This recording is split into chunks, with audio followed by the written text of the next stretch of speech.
정순성도입니다. 여호수아 8장입니다.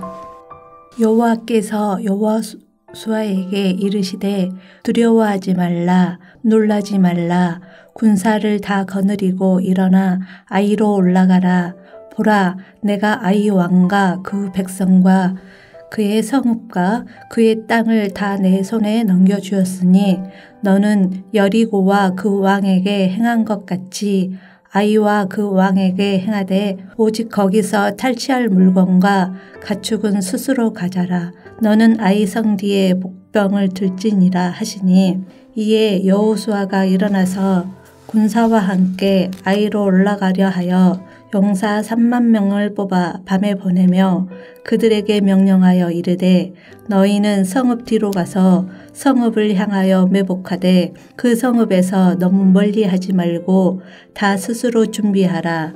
나와 나를 따르는 모든 백성은 다 성읍으로 가까이 가리니 그들이 처음과 같이 우리에게로 쳐 올라올 것이라. 그리할 때에 우리가 그들 앞에서 도망하면 그들이 나와서 우리를 추격하며 이르기를 그들이 처음과 같이 우리 앞에서 도망한다 하고 우리의 유인을 받아 그 성읍에서 멀리 떠날 것이라. 우리가 그들 앞에서 도망하거든 너희는 매복한 곳에서 일어나 그 성읍을 점령하라. 너희 하나님 여호와께서 그 성읍을 너희 손에 주시리라. 너희가 그 성읍을 취하거든 그것을 불살라 여호와의 말씀대로 행하라. 보라, 내가 너희에게 명령하였느니라 하고 그들을 보내매 그들이 매복할 곳으로 가서 아이 서쪽 베델과 아이 사이에 매복하였고 여호수아는 그 밤에 백성 가운데에서 잤더라. 여호수아가 아침에 일찍이 일어나 백성을 조모하고 이스라엘 장로들과 더불어 백성에 앞서 아이로 올라가매 그와 함께 한 군사가 다 올라가서 그 성읍 앞에 가까이 이르러 아이 북쪽에 진치니 그와 아이 사이에는 한 골짜기가 있더라. 그가 약 5,000명을 택하여 성읍 서쪽 베델과 아이 사이에 매복시키니 이와 같이 성읍 북쪽에는 온 군대가 있고 성읍 서쪽에는 복병이 있었더라. 여호수아가 그 밤에 골짜기 가운데로 들어가니 아이 왕이 이를 보고 그 성읍 백성과 함께 일찍이 일어나 급히 나가 아라바 앞에 이르러 정한 때에 이스라엘과 싸우려 하나 성읍 뒤에 복병이 있는 줄은 알지 못하였더라. 여호수아와 온 이스라엘이 그들 앞에서 거짓으로 패한 척하여 광야길로 도망하매 그 성읍에 있는 모든 백성이 그들을 추격하려고 모여 여호수아를 추격하며 유인함을 받아 아이 성읍을 멀리 떠나니 아이와 베델이 이스라엘을 따라가지 아니한 자가 하나도 없으며 성문을 열어놓고 이스라엘을 추격하였더라. 여호와께서 여호수아에게 이르시되 네 손에 잡은 단창을 들어 아이를 가리키라. 내가 이 성읍을 네 손에 넘겨주리라.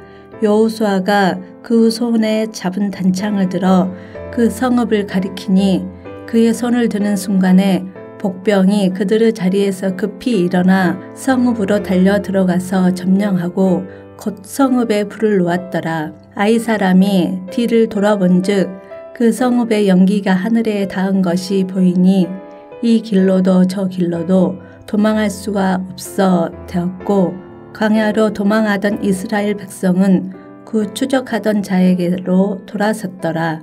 여호수아와 온 이스라엘이 그 복병이 성읍을 점령함과 성읍의 연기가 오름을 보고 다시 돌이켜 아이 사람들을 쳐 죽이고 복병도 성읍에서 나와 그들을 치매 그들이 이스라엘 중간에 든지라. 어떤 사람들은 이쪽에서 어떤 사람들은 저쪽에서 쳐 죽여서 한 사람도 남거나 도망하지 못하게 하였고 아이 왕을 사로잡아 여호수아 앞으로 끌어왔더라.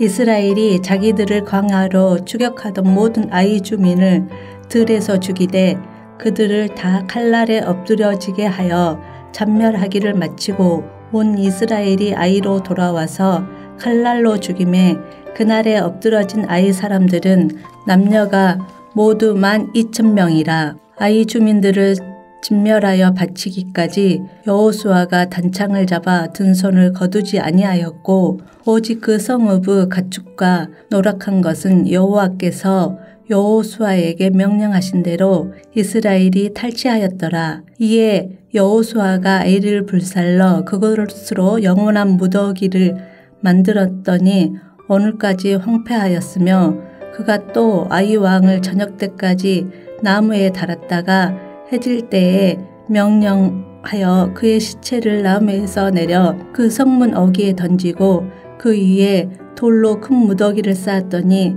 그것이 오늘까지 있더라. 그때에 여호수아가 이스라엘의 하나님 여호와를 위하여 엘빌산에 한 제단을 쌓았으니 이는 여호와의 종 모세가 이스라엘 자손에게 명령한 것과 모세의 율법책에 기록한 대로 새 연장으로 다듬지 아니한 새 돌로 만든 제단이라. 무리가 여호와께 변제물과 화목제물을 그 위에 드렸으며 여호수아가 거기서 모세가 기록한 율법을 이스라엘 자손의 목전에서 그 돌에 기록하매 온 이스라엘과 그 장로들과 관리들과 재판장들과 본토인뿐 아니라 이방인까지 여호와의 인약궤를 맨 대이 사람 제사장들 앞에서 궤의 좌우에 서되 절반은 그리스산 앞에 절반은 에발산 앞에 섰으니 이는 전에 여호와의 종 모세가 이스라엘 백성에게 축복하라고 명령한 대로 함이라. 그 후에 여호수아가 율법책에 기록된 모든 것대로 축복과 저주하는 율법의 모든 말씀을 낭독하였으니 모세가 명령한 것은 여호수아가 이스라엘 온 회중과 여자들과 아이와 그들 중에 동행하는 거류민들 앞에서 낭독하지 아니한 말이 하나도 없었더라. 하늘에 계신 우리 아버지여, 이름이 거룩히 여김을 받으시오며 나라가 임하옵시며 뜻이 하늘에서 이룬 것 같이 땅에서도 이루어지이다. 오늘날 우리에게 일용할 양식을 주옵시고 우리가 우리에게 죄 지은 자를 사하여 준 것 같이 우리 죄를 사하여 주옵시고 우리를 시험에 들게 하지 마옵시고 다만 악에서 구하옵소서. 대개 나라와 권세와 영광이 아버지께 영원히 있사옵나이다. 아멘.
오늘 함께 나눌 하나님 말씀은 사사기 21장 10절에서 12절입니다.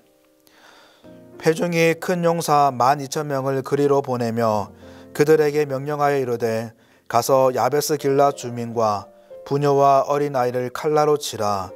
너희가 행할 일은 모든 남자 및 남자와 잔 여자를 진멸하여 바칠 것이니라 하였더라. 그들이 야베스 길앗 주민 중에서 젊은 처녀 400명을 얻었으니 이는 아직 남자와 동침한 일이 없어 남자를 알지 못하는 자라. 그들을 실로 진영으로 데려오니 이곳은 가나안 땅이더라. 아멘. 오늘도 하나님의 큰 임재 가운데 살아가시는 큰 복이 있길 소망합니다. 이제 사사기 마지막 장을 보게 되는데 이스라엘은 끝까지 말썽입니다. 뭔가 반성을 한다든지 회개를 한다든지 그런 것도 없고 뭐가 문제인지도 모르고 좀처럼 나아질 기색이 전혀 없습니다. 아니 오히려 시간이 가면 갈수록 더욱 심해지는 것 같아요. 오늘 본문은 이스라엘이 야베스 길앗을 치는 장면입니다. 이 이스라엘이 야베스 길앗을 치는데 완전히 초토화시킵니다. 남자든 여자든 어린아이든 모조리 죽여버립니다. 대학살을 강행하는 거죠. 특히 11절에 진멸하다라는 표현을 씁니다. 여러분 그런데 이 진멸하다는 것은 헤렘이라는 것인데 이 진멸은 사실 적들에 대한 행동입니다. 가나안 족속들에 대한 행동인 거죠. 그래서 신명기 7장 1절 2절에 보면 내 하나님 여호와께서 너를 인도하사 내가 가서 차지할 땅으로 들이시고 내 앞에서 여러 민족 헷 족속과 기르가스 족속과 아모리 족속과 가나안 족속과 브리스 족속과 히위 족속과 여부스 족속 곧 너보다 많고 힘이 센 7 족속을 쫓아내실 때에 내 하나님 여호와께서 그들을 내게 넘겨 내게 치게 하시리니 그때에 너는 그들을 진멸할 것이라 라고 모세가 말합니다. 이 진멸은 이스라엘의 적들, 이 가나안 족속들에 대한 대응하는 모습입니다. 그런데 잘 아는 것처럼 이 야베스 길르앗은 동족입니다. 형제 지파인 거죠. 함께 이 가나안 땅을 하나님 나라로 세워가야 되는 동력자들이고 자신의 핏줄입니다. 그런데 그런 동족과 형제 지파를 적들과 똑같이 취급하고 있습니다. 아니 오히려 가나안적들은 진멸하지 않아요. 헤렘하지 않습니다. 사사기 3장 5절 6절에 그러므로 이스라엘 자손은 가나안 족속과 헷 족속과 아모리 족속과 브리스 족속과 히위 족속과 여부스 족속 가운데에 거주하면서 그들의 딸들을 맞아 아내로 삼으며 자기 딸들을 그들의 아들들에게 주고 또 그들의 신들을 섬겼더라라고 기록되어 있듯이 진정한 헤렘의 대상인 진멸인 대상인 가나안들은 남겨둬서 결혼을 하고 난리를 피우고 결국 이것 때문에 영적으로 더 타락해지고 우상 숭배하고 더 올무가 되는 이 사단이 벌어지는데 그런 거에 대한 전혀 민감함도 전혀 없습니다. 그런데 오히려 같은 동포인 한 핏줄인 동력자인 이 야베스 사람들을 헤렘하고 있어요. 진멸시키고 있습니다. 도대체 무슨 생각으로 사는지, 정신이 있는 건지 없는 건지, 왜 저런지 이해가 안 됩니다. 여러분 더 가관인 것은 이 야베스 사람들을 진멸하는 이유입니다. 그 이유가 뭐냐면 5절에 이스라엘 온 지파 중에 총회와 함께 올라오지 아니한 자가 누구냐 하니 이는 그들이 크게 맹세하기를 미스바에 와서 여호와 앞에 이르지 아니한 자는 반드시 죽일 것이라 하였음이라 라고 적혀 있습니다. 여러분 지금 야베스 길앗 사람들을 진멸하는 이유가 뭡니까? 총회에 참석을 안 했다는 거예요. 더군다나 이 총회에 참석 안 한 것이 뭐가 그렇게 대단하게 잘못한 것인지 죽이겠다고까지 맹세를 합니다.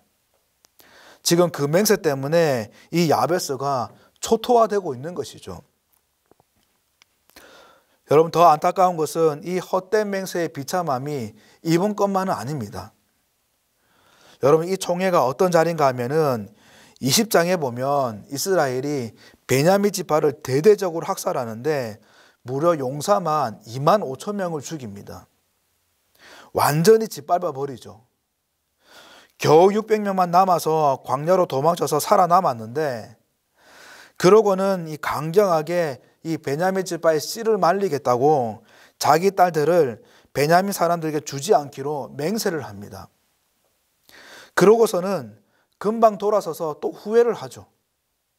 한 지파가 사라지게 되었다고 한탄을 합니다. 2절에 백성이 베델에 이르러 거기서 저녁까지 하나님 앞에 앉아서 큰 소리로 울며 이르되 이스라엘 하나님 여호와여, 어찌하여 이스라엘에 이런 일이 생겨서 오늘 이스라엘 중에 한 지파가 없어지게 하시나이까라고 하더니라고 적혀 있습니다. 아니, 본인들이 잘못을 저지르고 나서는 하나님께 한탄을 합니다. 물론 꼬리를 물고 가면 이 베냐민 지파의 잘못도 있습니다. 그런데 엄밀히 따지면 이 베냐민 지파 전체가 잘못한 것도 아니고 몇 명의 이 불량배들이 레위 사람의 첩을 겁탈하고 살인한 사건이 있었죠. 그래서 사실 엄밀히 따지면은 레위 사람에게 첩이 있다는 자체가 또 비정상적인 거예요. 어쨌든 그 몇 명의 불량배의 이 악행 때문에 그저 감정에 휘둘려서 이 베냐민 지파 전체를 말살시키는 겁니다. 여러분, 이 자체도 사실은 비정상적인 거죠. 잘못된 맹세를 해서 그 맹세가 올무가 되어서 금방 후회도 했다가 그저 총회에 안 왔다고 아무 잘못도 없는 야베스 그 동족을 진멸하는 것도 비정상적인 겁니다. 지금 비정상적인 행동들이 얼마나 많이 벌어지는지 몰라요. 여러분, 사실 이 야베스를 처단하는 진짜 이유가 있었습니다. 그것이 무엇이냐면은 이스라엘들이 맹세한 것이 있어서 자기 딸들을 베냐민 지파에 줄 수 없으니까 총회에 불참석했다는 그 핑계를 가지고 야베스 사람들의 여자들을 납치하려는 거예요. 그래서 11절에 보면은 죽이라는 대상들을 가만히 보면은 포함되지 않는 그런 대상들이 있습니다. 누군가 하면은 남자와 자지 않는 여자, 남자와 동침하지 않는 여자, 그 자들을 살려두는 거예요. 결국은 그런 여성 400명을 얻어가지고 베냐민 지파에 주고자 하고 남은 사람들은 이 학살해서 죽입니다. 여러분, 금방 후회할 맹세라면, 또 그 맹세가 잘못되었다는 것을 알았다면, 그리고 베냐민 지파에 대한 처분이 부당을 했고 정말 감정에 휩싸여서 한 잘못인 것을 알았다면 당연히 하나님께 잘못을 시인하고 용서를 구하고 회개를 하고 은혜를 구하는 것이 정상적인 태도인데, 그런 어떤 신앙적인 모습도 이들에게는 보이지 않습니다. 2절에 베델에 앉아서 큰 소리로 울었다고 하는데, 사실 이것도 회개의 눈물이 아니라 한탄하는 거예요. 오히려 하나님을 원망하는 눈물입니다. 도대체 하나님의 백성이라고 하는 자들이 하나님 백성다운 모습이 전혀 없습니다. 이 가나안에서 하나님의 꿈을 이루어야 되는 그런 자들이 하나님의 공의와 하나님의 정의와 하나님의 선을 실현해서 이 악이 가득한 가나안 땅, 이 폭행과 죄악이 가득한 이 가나안 땅을 하나님이 통치하는 그 하나님 나라로 세워가야 되는 그런 자들이 오히려 가나안 사람과 똑같이 행동을 합니다. 똑같이 분에 못 참아서 폭행을 하고 똑같이 감정에 휘둘려서 악행을 저지르고 맹세를 했다는 그 자존심을 지키기 위해서 앞뒤 분간도 못하고 온갖 폭력과 폭언 행동들을 저지르고 있는 것입니다. 본문을 묵상하면서 이들을 보시는 하나님의 마음이 얼마나 아플까, 얼마나 마음이 어려우실까 생각이 듭니다. 보는 저도 마음이 이렇게 시리고 힘든데 하나님은 오죽하실까 생각이 들어요. 그래서 12절에 보면 마지막에 이렇게 적혀 있습니다. 그들을 실로 진영으로 데려오니 이곳은 가나안 땅이더라. 이곳은 가나안 땅이더라. 여러분, 이 말씀은 지금 단순히 지역의 이름을 말하는 게 아닙니다. 하나님이 하나님에 대한 이들에 대한 어떤 평가이고 하나님의 그 쓰린 마음을 표현한 표현입니다. 뭐냐면 여기가 아직 가나안이라고. 여전히 아직까지 가나안이라고. 하나님께서 이스라엘을 구원하셔서 가나안 땅에 이르게 하시고 그들을 통한 꿈이 있으셨는데 정말 미약하고 미련하고 고집불통이지만은 이 이스라엘에게 하나님은 큰 은혜 주셔서 이 죄악이 남용하는 온갖 악이 가득한 이 가나안을 하나님의 선이 살아있는, 하나님의 의가 살아있는 그 하나님 나라를 세우고 만방 가운데에 하나님만이 살아있는 신이고 참 신인 것을 선포하고 또 그 하나님의 백성으로 사는 것이 얼마나 큰 복인지, 얼마나 큰 행복인지, 진정한 행복이 여기에 있다는 것을 알리시는 것이 하나님의 꿈이셨는데 그 꿈을 이 이스라엘 통해서 이루고 싶으셨는데 전혀 그런 하나님 마음이 이들에게는 전혀 없습니다. 지금 보니, 가만히 보니 여전히 가나안의 삶의 방식이고 여전히 가나안의 인생들이고 여전히 가나안의 가치관들이고 여전히 가나안의 신앙인 거죠. 이곳은 아직까지 여전히 가나안 땅이더라 하시는 것입니다. 여러분, 저와 여러분에 대한 하나님의 평가는 어떠하실까요? 하나님 마음은 어떠하실까요?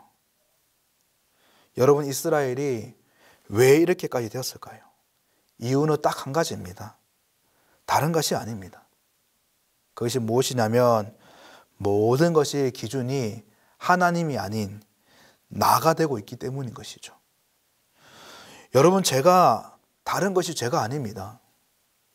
죄를 영어로 하면은 sin 단어인데 가만히 보면은 이 세 단어 가운데에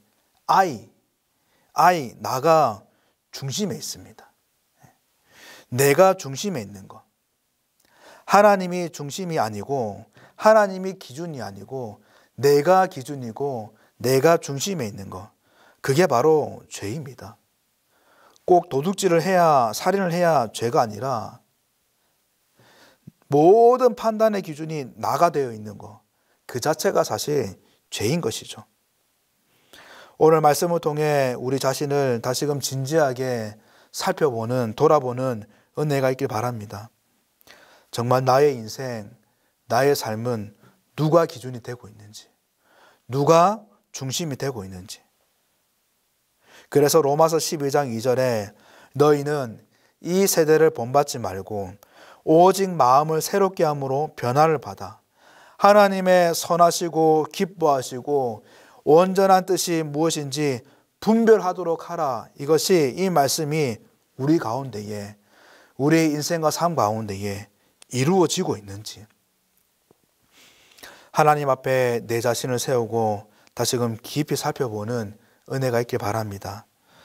사랑하는 성도 여러분, 간절히 바라기는 오늘도 하나님께 은혜를 구하고 오늘의 삶도 하나님이 우리의 모든 것의 중심이 되시는, 기준이 되는, 우리의 삶의 참된 주인 되는 그런 아름다운 하루가 되길 바랍니다. 그래서 우리 모두가 나의 어떠함이 아니라 하나님의 그 선하신 마음을 쫓아서 하나님의 꿈을 품고 온전하게 하나님 앞에 다시금 진실하고 겸손하게 살아가는 우리가 되길 바라고, 그런 모든 삶을 통해서 하나님께 큰 영광 돌리는 복된 하루, 복된 인생이 되길 주님의 이름으로 간절히 축원드립니다. 기도하겠습니다. 하나님 아버지, 오늘도 말씀으로 하나님의 마음을 깨닫게 하시니 감사합니다. 오늘도 하나님께서 우리의 삶의 주인이 되어 주셔서 하나님의 꿈과 하나님의 마음으로 살아가는 복된 하루가 되게 도와주시옵소서. 말씀과 기도와 예배를 통해서 하나님의 선하신 뜻과 하나님이 기뻐하시는 온전한 뜻이 무엇인지 잘 깨닫게 하시고 또한 잘 분별되게 도와주셔서 그 뜻을 쫓아 살아가는 우리의 모습이 되게 하시고 이런 우리의 모습을 통해서 하나님께 큰 영광 돌릴 수 있도록 주님 도와주시옵소서. 오늘도 이 아침에 간구하는 기도를 들어주시고 그 기도가 정말 하나님을 미소 짓게 하는, 하나님을 흡족해 하는 은혜가 있을 수 있도록 도와주시며 기도 위에 일하시는 그 하나님을 경험할 수 있도록 우리를 인도하여 주시옵소서. 우리의 모든 것을 함께 부탁드립니다. 붙잡아 주시옵소서. 감사드리며 예수님 이름으로 간절히 기도드립니다. 아멘.